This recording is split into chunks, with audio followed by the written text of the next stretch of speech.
नमस्कार, आप सभी का स्वागत है एनडीटीवी राजस्थान पर और मैं हूं आपके साथ शुभेंदु सिंह। आप देख रहे हैं सबसे बड़ा मुद्दा और अब आज हम बात करेंगे सस्ती दरों पर मिलने वाली दवाओं को लेकर। दरअसल इस पर सुप्रीम कोर्ट ने कहा है कि राज्य सरकारें गरीबों को किफायती और सस्ता इलाज, दवाएं, चिकित्सा सुविधाएं और इंफ्रा दिलाने में विफल यानी कि नाकाम रही हैं। कोर्ट ने राज्य सरकारों की आलोचना करते हुए कहा है कि सरकारों ने इस विफलता से निजी अस्पतालों को सुविधा प्रदान की और उन्हें बढ़ने का मौका दिया। जस्टिस सूर्यकांत और एनके सिंह की बेंच ने यह टिप्पणी प्राइवेट अस्पतालों की दवा दुकानों में दवाओं और चिकित्सा उपकरणों की ज्यादा कीमतों के संबंध में दायर याचिका पर सुनवाई करते हुए कहा। सुप्रीम कोर्ट की पीठ ने कहा है कि राज्यों ने निजी संस्थाओं को चिकित्सा क्षेत्र में आगे आने के लिए सुविधा प्रदान की और उनको बढ़ावा दिया। कई प्रसिद्ध निजी अस्पताल जो अपनी विशेषताओं के लिए जाने जाते हैं, जो दुनिया के किसी भी अस्पताल से कम नहीं है, देश भर में स्थापित किए गए हैं। न केवल लोग, यहां तक कि सरकारें भी बड़े पैमाने पर विशेष चिकित्सा सुविधाएं प्रदान करने के लिए इन निजी संस्थाओं की ओर देखती हैं। याचिका में तर्क दिया गया था कि निजी अस्पताल मरीजों और उनके परिजनों को दवाइयां, प्रत्यारोपण और अन्य चिकित्सा सामग्री घरेलू फार्मेसियों से खरीदने के लिए मजबूर कर रहे हैं, जो बहुत ज्यादा मूल्य वृद्धि लगा रहे हैं। जस्टिस सूर्यकांत ने इस बात पर जोर दिया कि पर्याप्त चिकित्सा देखभाल सुनिश्चित करना यह राज्यों की जिम्मेदारी है। अदालत ने सरकार से पूछा कि इसे नियमित करने का क्या तरीका है। सुप्रीम कोर्ट ने निर्देश दिए कि इसे लेकर केंद्र सरकार जरूरी गाइडलाइंस बनाए। कोर्ट ने नोटिस पर राजस्थान, उड़ीसा, अरुणाचल प्रदेश, छत्तीसगढ़, बिहार, तमिलनाडु, हिमाचल प्रदेश समेत कई राज्यों ने इसमें जवाबी हलफनामे पेश किए, जिनमें तर्क दिया गया कि उन्होंने दवाओं की कीमतों के लिए केंद्र सरकार की ओर से जारी मूल्य नियंत्रण नीति आदेशों का पालन किया और उसी पर निर्भरता जताई है। साथ ही कहा कि इससे सुनिश्चित हुआ है कि आवश्यक दवाओं की उपलब्धता के हिसाब से उचित मूल्य पर दवाएं उपलब्ध हो। केंद्र सरकार ने अपने जवाब में इस पर कहा है केंद्र सरकार ने कि मरीजों को अस्पताल की फार्मेसी से दवा खरीदने के लिए मजबूर नहीं किया जा सकता। शीर्ष अदालत ने कहा कि मरीजों की मजबूरियों का अनुचित लाभ उठाकर उनका शोषण करने की कथित समस्या के बारे में राज्य सरकारों को संवेदनशील होना होगा। राजस्थान के पूर्व मुख्यमंत्री अशोक गहलोत ने भी प्रदेश में बिगड़ी चिकित्सा सेवाओं के मुद्दे पर मुख्यमंत्री भजनलाल शर्मा को पत्र लिखा, जिसकी जानकारी उन्होंने सोशल मीडिया प्लेटफॉर्म एक्स पर दी। कहा कि जनता की दरकार सुध ले सरकार। यह हर सरकार की जिम्मेदारी है कि शिक्षा और स्वास्थ्य क्षेत्र से जुड़ी योजनाओं को राजनीति से परे रखकर आमजन के हित के लिए इसमें काम करना चाहिए। आज सबसे बड़ा मुद्दा में इसी पर हम चर्चा करेंगे। सस्ता नहीं उपचार, सुप्रीम कोर्ट की फटकार। उससे पहले प्रदेश के सबसे बड़े सरकारी अस्पताल एसएमएस के अधीक्षक की प्रतिक्रिया और अस्पताल पहुंचे मरीजों की पीड़ा भी आपको बताते हैं, उनका दर्द क्या है, जिनमें हमारे संवाददाता वीरेंद्र सिंह शेखावत ने इनसे बातचीत की है। जरा सबसे पहले आपको वो दिखाते हैं। तो राजस्थान में तो सरकार ने अभी जो भी गरीब हैं या गरीब नहीं भी हैं, उन सब के लिए सरकारी ये इलाज बिल्कुल मुफ्त कर रखा है। अभी माँ योजना के अंतर्गत जितने भी जो राजस्थान के निवासी हैं, उनके लिए सभी आवश्यक दवाएं, ज़रूरी दवाएं, सभी तरह का इलाज पूरी तरह से निःशुल्क है। जिनके पास भी जन आधार है या आधार कार्ड है, उनको सभी तरह की दवाइयाँ निःशुल्क दी जाती हैं। ये सारी दवाएँ RMSCL से परचेज़ की जाती हैं और SMS में सप्लाई होती हैं और वो आ जाती हैं। बहुत बड़ी लिस्ट दवाइयों की होती है, उसमें से RMSCL से कुछ दवाइयाँ अगर समय पर उपलब्ध नहीं होती है, वहाँ शॉर्ट होती हैं, तो उसकी वहाँ से हम NOC लेकर और लोकल स्तर पर जिनसे हमने रेट कॉन्ट्रैक्ट किया हुआ है, उनसे खरीदकर हम मरीजों को उपलब्ध कराते हैं। सुप्रीम कोर्ट ने राजस्थान समेत कई राज्यों को जो है फटकार लगाई है। सुप्रीम कोर्ट का कहना है कि जो गरीब तबके के जो व्यक्ति हैं, उन्हें किफ़ायती दाम पर जो है इलाज नहीं मिल रहा है और उन्हें जानबूझकर जो है प्राइवेट अस्पतालों की ओर मजबूर किया जा रहा है। इसी को लेकर जो है सरकारी अस्पताल, जो कि प्रदेश का सबसे बड़ा अस्पताल है स्वाभिमान सिंह, वहाँ पर हम मौजूद हैं। कुछ पेशेंट आए हुए हैं और उनके परिजन भी आए हुए हैं, उनसे बातचीत करेंगे। क्योंकि सर, जिस तरीके से सुप्रीम कोर्ट ने कहा है कि जो है गरीब तबके का जो व्यक्ति होता है, उसे प्राइवेट अस्पतालों की ओर जानबूझकर पुश किया जाता है महंगे इलाज के लिए, क्या कुछ कहेंगे? देखो, इसमें से प्राइवेट में तो जो पैसा वाला होता है वो जाता है, और सरकारी में है, सरकारी में तो थोड़ा टाइम लगता है। इनमें टाइम लगता है, इलाज तो करता ही है, लेकिन कई ऐसी दवाइयाँ जैसे कार्डियो की हो गई या फिर नी रिप्लेसमेंट की दवाइयाँ हैं, वो सरकारी अस्पताल में कई बार उपलब्ध नहीं होती और मजबूरन जो प्राइवेट जो अस्पताल रहते हैं या मेडिकल रहते हैं वहाँ से आप लोगों को तो महंगे दाम में वो तो सही है। तो जैसे यहाँ दवाई नहीं है तो वो बाहर से लाएंगे, तो वो तो फिर उनका हिसाब से ही महंगी या सस्ती जैसे भी है वैसे ही देता, तो उसको तो फिर अपने ने कहा है कि भाई इसको लेकर राज्य सरकारों को और केंद्र सरकारों को कोई नियम बनाने चाहिए जिससे क्या है कि सही दवाइयाँ मिल सके। हाँ तो नीम तो बनाना चाहिए। जैसे फ्री दवाई कर रखी है और सस्ती भी फ्री में है तो महंगी भी फ्री में है, तो फिर सस्ती तो मिल जाती है जल्दी में। तो मेरे मालपुरा की बात बताऊं तो वहाँ पे महंगी तो बाहर से लानी पड़ती है और सस्ती वहाँ मिल जाती है। तो ये या गवर्नमेंट उनको महंगी दवाई देता नहीं है हॉस्पिटल में कि या कहाँ जाती है। अगर देता भी हो तो वो कहाँ जाती है, और नहीं देता वो जब बीज तो वो तो लानी पड़ेगी। ये कहना है हमारा। तो डॉक्टर्स भी बोलते होंगे कि भैया आप बाहर मेडिकल से ले लो, नहीं तो होगी अंदर जो चीज है ही नहीं तो वो तो बताएंगे भाई ये चीज ये गोली ये बाहर से ले आओ, एक है दो है जो, तो फिर वो तो बाहर से ही बोलेंगे। बिल्कुल। देखिए आपको बताना चाहूँगा कि जिस तरीके से सुप्रीम कोर्ट ने कहा है कि जो दवाइयाँ होती हैं उनकी जो कीमतें होती हैं वो राज्य सरकार और केंद्र सरकार को जो है डिसाइड करनी चाहिए, जिससे क्या है कि आम जो व्यक्ति रहता है, गरीब तबके का जो व्यक्ति रहता है, उसे कम कीमतों में जो है दवाइयाँ मिल सके। माता जी आप यहाँ पे आई हुई हैं? हाँ जी, मेरा एक्सरा कराया है। तो मेरे को एक चीज़ बताइए, सुप्रीम कोर्ट ने कहा है कि भी आप जो गरीब व्यक्ति रहता है उसे जो है महंगी दवाइयाँ खरीदने के लिए मजबूर किया जाता है। हाँ मुझे पैसा कट शाम जी अनाज की कमाई जो खेती खाती खेती में की मैं हो कोन्या। अब ये थोड़ा लेकर ही 100 कर दिया 100 दाम से देखो भी कोन्या। हम हरियाणा राजस्थान बॉर्डर से हैं।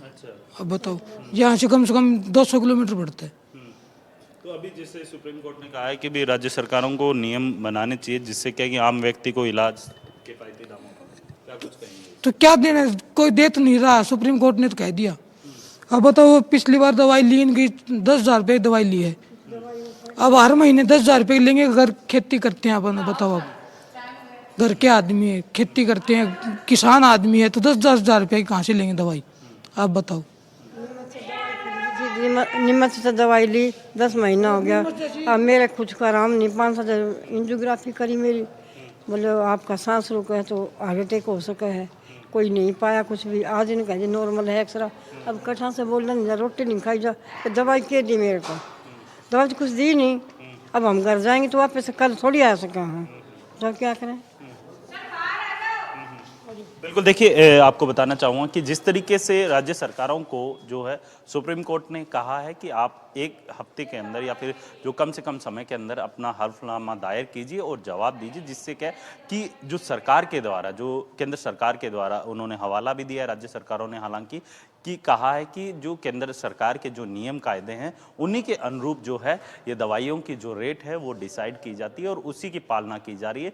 लेकिन इसी को लेकर जो है सुप्रीम कोर्ट ने ये भी कहा है कि केंद्र और राज्य दोनों सरकारों को मिलकर जो है ऐसे नियम बनाने होंगे जिससे क्या है कि आम व्यक्ति और गरीब व्यक्ति के जो है उसको कम से कम रुपए के अंदर जो है उसका इलाज हो सके और किफ़ायती दाम में जो है उसे ट्रीटमेंट मिल सके। जयपुर से पुष्पेंद्र तिवारी के साथ वीरेंद्र सिंह शेखावत, एनडीटीवी।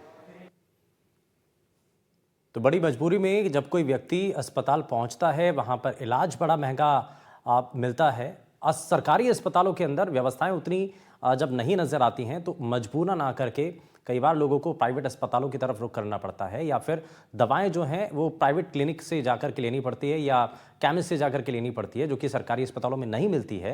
तो ये अपने आप में बड़ा सवाल है और इसी को लेकर के कोर्ट की तरफ से तल्ख टिप्पणी की गई है। आज बात इसी पर है, क्यों नहीं इस पर एक व्यवस्था तैयार होनी चाहिए और क्या इस पर काम होने की जरूरत है, इसी पर जरा बात करते हैं। हमारे साथ कुछ खास मेहमान कार्यक्रम में जुड़ चुके हैं। सबसे पहले आपको मिलवा देते हैं उनसे। बीजेपी से प्रवक्ता डॉक्टर राम प्रसाद जी हमारे साथ कार्यक्रम में जुड़ चुके हैं। सर बहुत स्वागत है आपका। हमारे साथ आईडीएमए के अध्यक्ष डॉक्टर विरंची शाह जी कार्यक्रम में है। सर बहुत स्वागत है आपका।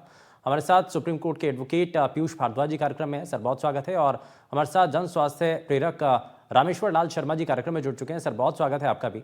और शुरुआत सबसे पहले मैं राम प्रसाद जी आपसे ही इस पर करना चाह रहा हूँ, क्योंकि जिस तरीके की स्थितियां बनी हुई हैं और जो कोर्ट की तरफ से तल्ख टिप्पणी की गई है, आपको नहीं लगता कि इस पर विचार करने की जरूरत है? और ये सरकारी अस्पतालों के अंदर जो अभी भी कुछ कमियां नजर आ रही हैं, कैसे उसको दूर किया जाए? कैसे आम लोग जो हैं उनको अगर सरकारी अस्पतालों में न सिर्फ मुफ्त इलाज या कह लीजिए कि उनको सस्ती दरों पर जो दवाएं मिलनी चाहिए वो क्यों नहीं मिल पा रही हैं? सस्ती दवाएं तो मिल जाती हैं, लेकिन महंगी दवाएं जो हैं वो वहां पर उपलब्ध नहीं होती हैं। और यही आम मरीजों की जो परेशानियां हैं वो यही हैं।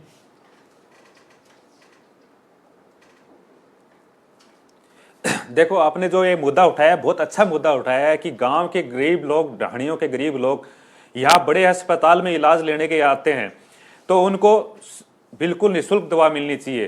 प्रधानमंत्री जी के नेतृत्व में भाजपा की सरकार जब 1 वर्ष पूर्व बनी थी, तो श्रीमान भजन लाल जी के मुख्यमंत्री राजस्थान सरकार के नेतृत्व में माँ योजना बनाई। उस माँ योजना में क्या था कि मुख्यमंत्री आरोग्य योजना की माँ योजना था, उसमें 25 लाख का इलाज बिल्कुल मुफ्त हम यहाँ राजस्थान की जनता के लिए दे रहे हैं। उसके अंदर लगभग 88% लोग शामिल हो चुके हैं एवं 1,34,00,000 परिवार पंजीकृत हो सके हैं। यदि इनके अलावा पंजीकृत परिवार नहीं है, उनसे 850 रुपए लेकर के पंजीकृत किया गया है। इसके अंदर जहां 25 लाख का इलाज यहाँ राजस्थान में किसी भी हॉस्पिटल में 1809 अस्पताल पंजीकृत किए हुए हैं, जिसमें सारे सरकारी अस्पताल हैं एवं लगभग प्राइवेट अस्पताल भी 800 के करीब हैं। उन सभी अस्पतालों में इलाज फ्री हो रहा है और उनमें निःशुल्क ऑपरेशन भी हो रहा है, सर्जिकल दवाइयां भी फ्री मिल रही हैं, सूचर्स भी फ्री मिल रहे हैं और निःशुल्क दवाएं जो लगभग 1800 से 2400 दवाई इसमें बिल्कुल फ्री रखी गई है, जिसके अंदर 16 करोड़ 51 आप जो जानकारी दे रहे हैं मैं उस पर वापस लौटता हूं सर। इसमें मैं जरा एक एक्सपर्ट जो हैं हमारे साथ आईडीएमए के अध्यक्ष भी हैं डॉक्टर विरंची शाह जी, मैं जरा उनसे एक रिएक्शन इस पर ले लेता हूं। शाह सर, एक चीज बताइए कि ये जो बताया जा रहा है कि भाई अस्पतालों के अंदर महंगी जो दवाइयां, खासकर उनकी बात की जा रही है, कार्डियो की अगर सजेस्ट की गई जो दवाइयां हैं वो सरकारी अस्पतालों में दवाइयां उपलब्ध नहीं होती हैं। अब इसके लिए क्या करना होता है? दूसरी जगहों पर केमिस्ट के पास जाकर के या दूसरे क्लिनिक पर जाकर के वहां से परचेज करनी होती है। अब वो बड़े महंगे दाम उनके होते हैं। तो ये चीजें अगर सरकारी अस्पतालों में जो मुफ्त में मिलनी चाहिए दवाइयां अगर मिलें तो उसका बड़ा लाभ मिलेगा। और यही सवाल लोगों की तरफ से उठाया गया। हमने उनसे भी बातचीत की, उनका क्या रिएक्शन था वो हमने सुनवाया है। पहले तो इस महत्व की चर्चा में मुझे शामिल करने के लिए आपका धन्यवाद। और माननीय सुप्रीम कोर्ट के जो आपने जजमेंट की बात की, तो मैं उस पर कोई टिप्पणी नहीं करना चाहूंगा। आपका जो प्रश्न है कि दवाइयों के दाम, कुछ महंगी दवाइयाँ जैसे आपने बताया हॉस्पिटल में नहीं मिल रही है, सस्ती मिल रही है, तो मुझे एक बात मैं क्लैरिफाई करना चाहता हूं कि भारत में एसेंशियल मेडिसिन, जो आवश्यक दवाइयां है, उसके दाम कंट्रोल करने के लिए एसेंशियल कमोडिटीज एक्ट के तहत एक ड्रग प्राइस कंट्रोल ऑर्डर है। और इस ड्रग प्राइस कंट्रोल ऑर्डर के तहत जितनी भी एसेंशियल मेडिसिन हैं, इनकी जो रिटेल प्राइस होती है, यानी पेशेंट को जो देने के लिए जो एमआरपी आती है, जो होती है, वो सारी सेंट्रल गवर्नमेंट की एक बहुत ही सुदृढ़ व्यवस्था के अंतर्गत वो रिव्यू होती है और अप्रूव होती है। तो अगर एक एसेंशियल मेडिसिन है, वो चाहे गवर्नमेंट हॉस्पिटल हो, चाहे रिटेल हो, कहीं पर भी हो, उसका एक सीलिंग प्राइस होता है और हर जगह सेम प्राइस होता है। दूसरी एक बात मैं आपके ध्यान में लाना चाहता हूं कि विश्व में सबसे अफोर्डेबल मेडिसिन भारत बनाता है और विश्व के 200 देशों में ये मेडिसिन जाती है। जबकि यूएस और यूरोप की भी जो जेनरिक, जैसे यूएस में 47% जेनरिक मेडिसिन इंडिया से जाती है।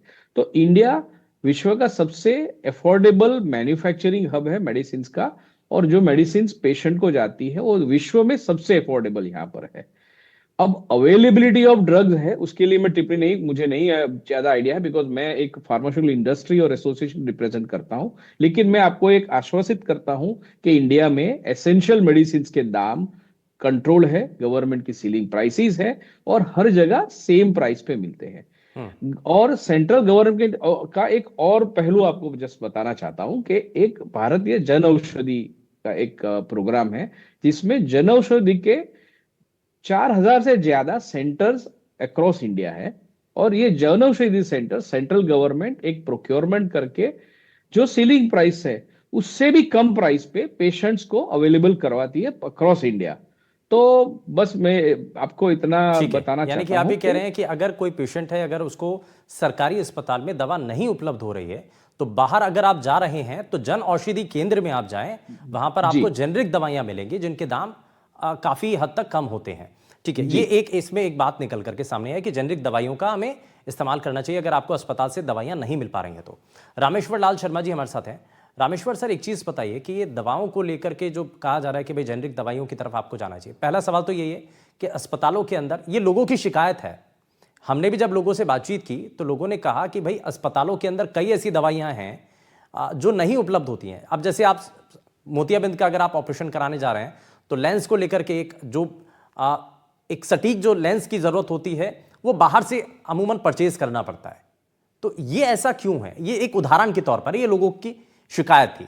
ऐसी बहुत सारी दवाइयां हैं या बहुत सारी ऐसे इलाज हैं जिनके लिए जो दवाइयां जरूरत होती है वो काफी ज्यादा महंगी होती है। अब अच्छा, एक चीज और भी इसमें होती है कि एक फलां कंपनी के नाम से अगर प्रिस्क्राइब कर दिया तो वही आपको लेना है,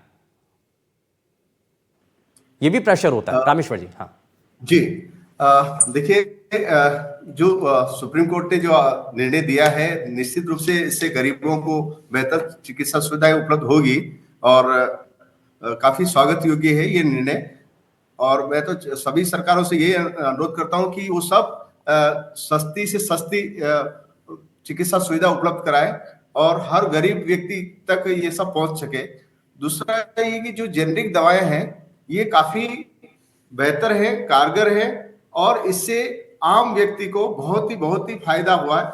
जैसे शुरू में बहुत पहले जो जेनरिक दवाएं जो लागू हुई थी वो चित्तौड़गढ़ जिले से ही लागू हुई थी।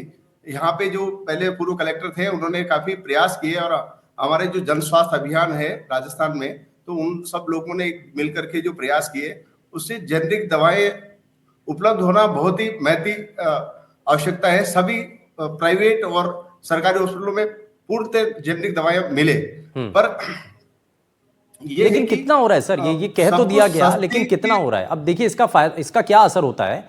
जो प्राइवेट क्लिनिक हैं या प्राइवेट हॉस्पिटल हैं वो जो है इसमें जो दाम है दवाइयों का वो लोगों से चार्ज करते हैं, और वही दवाइयां अगर सरकारी अस्पतालों में जाओ तो आपको फ्री में मिल सकती है, लेकिन वहां उपलब्ध नहीं है। तो अब बाहर से जाएंगे तो वो बड़ी महंगी मिल रही हैं। तो उस संदर्भ में जो है ये सरकार को बराबर निगरानी करनी होगी और निरंतर जो डिमांड जनरेट होती है वो पूर्व में उसको सप्लाई में लाना होगा, जिससे कि हर व्यक्ति को जेनरिक दवा, निजी चिकित्सालयों में भी सबको मुफ्त में इलाज मिलना चाहिए। किसी भी और प्रकार का जो है किसी भी व्यक्ति से कोई चार्ज नहीं होना चाहिए, क्योंकि जो उपचार में जो खर्च होता है वो इतना भारी पड़ता है निजी चिकित्सालयों में कि बहुत सारे लोग एपीएल से बीपीएल की तरफ चले जाते हैं। तो सभी चिकित्सालयों में बिल्कुल मुफ्त इलाज होना चाहिए। ये सरकार इस तरह के जो प्रबंधन करे। ये तो रही बात वो कि जिसमें होना चाहिए, है ना? इसमें रामेश्वर जी ये तो बात हो गई वो कि होना चाहिए, लेकिन क्या ऐसा हो पा रहा है? बात सिर्फ यहीं आकर के रुक जाती है ना कि क्या ऐसा हो पा रहा है और हम इसको कैसे कंट्रोल कर सकते हैं? क्या हमारे पास उपाय हैं? जी, इसके लिए ये उपाय है। एक तो जो स्वास्थ्य सेवा प्रदाता जो है उनकी कमी को पूर्ति की जाए।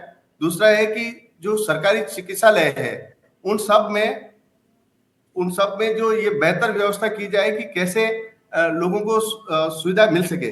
जैसे कोई संसाधन की कमी है तो उसको पूर्ति की जाए, जो इंफ्रास्ट्रक्चर है उसको बढ़ाया जाए। यदि एक अस्पताल से दूसरे अस्पताल में किसी मरीज को रेफर किया जा रहा है तो सरकारी की सुविधा हो, और यदि सुविधा नहीं दी पा रही तो उसको रिइंबर्समेंट हो। और दूसरा ये भी है कि कई बार आप जाकर के आप किसी अस्पताल में जाएंगे किसी चीज की जांच करवाने के लिए, तो वहां पर लाइनें इतनी लंबी होती हैं, इतनी लंबी कतार होती है कि आपको इंतजार बहुत करना पड़ेगा। आप आए हैं तो आप कई बार लोग जो हैं उसमें वेटिंग देख करके ही वापस चले जाते हैं, है ना? जिनकी जेब अलाउ करती है वो तो चले जाते हैं, लेकिन जिनकी नहीं करती है वो वहां पर कतार में ही खड़े रहते हैं। और कई बार लोगों का ये कहना होता है कई दिन में जाकर के उनका वो नंबर आ पाता है। मैं इसमें जरा पीयूष जी को जोड़ लेता हूँ, इसमें जरा टेक्निकल चीजें जो आज कोर्ट की तरफ से इस पर जो तल्ख टिप्पणी की गई है उस पर जरा इसमें क्या हो सकता है? पीयूष जी इस पर जरा बताइए थोड़ा सा। ये जो कहा गया है और ये कह दिया गया कि भाई रेगुलेट करने के लिए तो एक एजेंसी है वो जो काम कर रही है और ये केंद्र सरकार के अधीन में है, लेकिन राज्य सरकारों के हाथ इसमें बंधे हुए हैं। क्या इसमें हो सकता है? राज्य सरकारों के लिए क्या संभावना है? क्या इसमें कुछ बदलाव किया जा सकता है? क्या हो सकता है?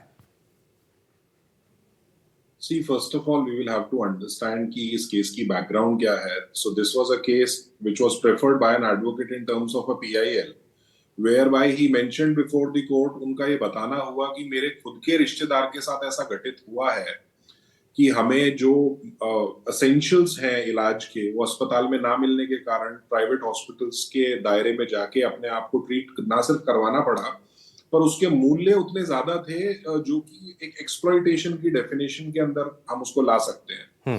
हालांकि इसके ऊपर कोई फर्दर टिप्पणी कोर्ट की तरफ से नहीं हुई, लेकिन आपको ये समझना होगा कि इसका संवैधानिक प्रोविजन भी जो है वो प्रेवलेंट है, and it is there as a matter of law. अगर आप अनुच्छेद 38 या अनुच्छेद 47 को पढ़ते हैं तो ये राज्य सरकार और केंद्र सरकार के ऊपर एक ड्यूटी बाउंड है कि वो डायरेक्टिव्स बनाए जिससे सोशल ऑर्डर और public health, not only public health but nutrition का भी स्टेट ख्याल रखे. कुपोषण की आप बात करते हैं, एजुकेशन की बात करते हैं, एक सोशल ऑर्डर और वेलफेयर की हम बात करते हैं. The whole thing is that even if the directives are in place, we are such a big nation of such big population that the number that is required in the hospitals, the quantity that is required in the hospitals are generally not found. और इन cases को भी आप rule out नहीं कर सकते जहां पर उन ग्रे एरियाज की भी बात होती है कि दवाइयां उपलब्ध हैं लेकिन फॉर सम रीजंस उसका एक्सेस टाइमली नहीं हो पाता, तो पेशेंट्स या जितने लोग हॉस्पिटल को विजिट कर रहे हैं, they have no option but to opt for private hospitals.